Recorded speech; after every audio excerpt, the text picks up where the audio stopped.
एनेस्थेशियाचा जादा डोस दिल्यामुळे एका युवकाचा मृत्यू झाल्याची घटना हैदराबाद येथील दातांच्या दवाखान्यात घडली आहे। या घटनेत 28 वर्षीय लक्ष्मी नारायण या युवकाचा मृत्यू झाला। त्याचे लवकरच लग्न होणार होते आणि त्यासाठी स्माइल डिझायनिंगची प्रक्रिया तो पूर्ण करत होता, त्यात ही दुर्घटना घडली। स्माइल डिझाइन प्रक्रियेत कॉस्मेटिक सर्जन विशिष्ट साधनांची मदत घेऊन आणि वापर करून संबंधित व्यक्तीचे दात अधिक पांढरे करतात।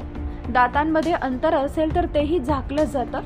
तुटलेल्या अथवा वाकडे असलेल्या दातांचा पुनर्संचय केला जातो। सामान्यतः ही सुरक्षित प्रक्रिया असून त्याचे कोणतेही दुष्परिणाम संभवत नाही। मात्र काही व्यक्तींना प्रक्रियेनंतर हिरड्यांमध्ये वेदना होण्याची शक्यता असते। योग्य निगा राखली तर संवेदनशीलतेपासून सुटका होऊ शकते, असं या प्रक्रियेच्या तज्ज्ञांचं म्हणणं आहे।